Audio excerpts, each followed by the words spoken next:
Tradisyon na at may bisperas ng undas ang mga Halloween party. Pero para sa mga gustong maiba ngayong taon, marami pa raw pwedeng subukang gimmick, gaya na lang ng Midnight Museum sa Makati at ang Halloween-themed cruise sa Manila Bay.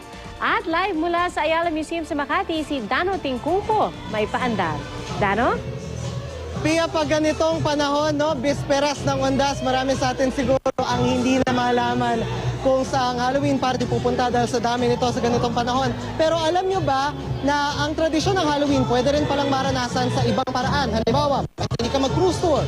Or bakit hindi ka mag-museum tour? Katulad ng ating gagawin ngayon sa Ayala Museum.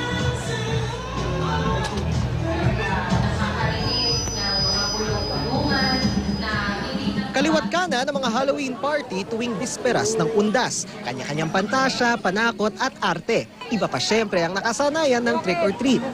Pero alam nyo bang sa panahong ito ang paandar ng katatakutan minsan wala sa kasuotan? Kung gustong maiba, bakit di raw subukan ng Midnight Museum dito sa Ayala Museum sa Makati?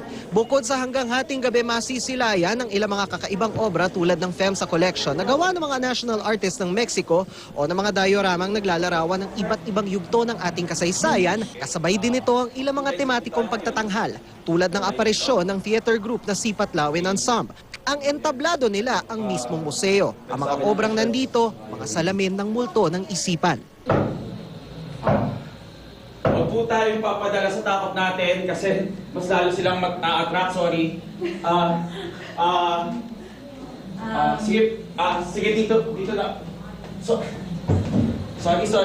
Huwag po tayong magharap dyan, sorry. Dito po tayo.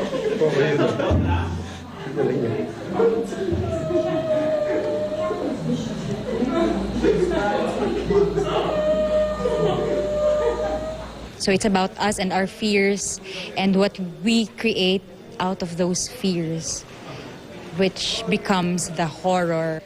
Ang Midnight Museum hango sa pelikulang Night at the Museum na umiikot sa isang tanong.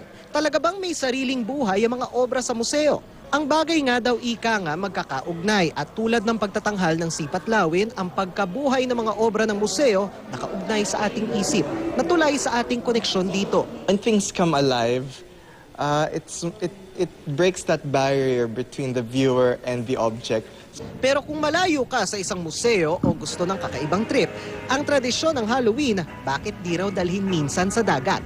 Tulad nitong Halloween cruise, 1.5 oras na pagpasyal sa Manila Bay na ngayong weekend may Halloween theme. Bukod sa decor na ayon sa okasyon, may special treat bags din para sa mga batang sakay. At para sa mga matatanda, 1.5 oras ng piging at payapang pagninilay-nilay.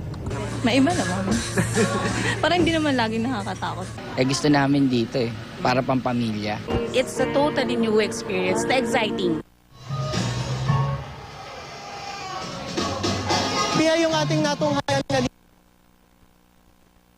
na napanood natin kanina sa ating report ay technical run pa lang ito nung actual na performance na nagsimula kanina pang alas 10 ng gabi dito sa looban ng Ayala Museum. Mamayang hating gabi naman dito sa Ayala Museum grounds na magkakaroon ng Halloween party kung saan kasama rin dito ang pagbibigay ng awards sa may pinakapaandar na Halloween costume, Pia. Ako, Dano, mukhang tataas ang balahibo ko dyan, ha? Pero maraming salamat sa iyo, Dano Tingkungko, at sa iyong paandar.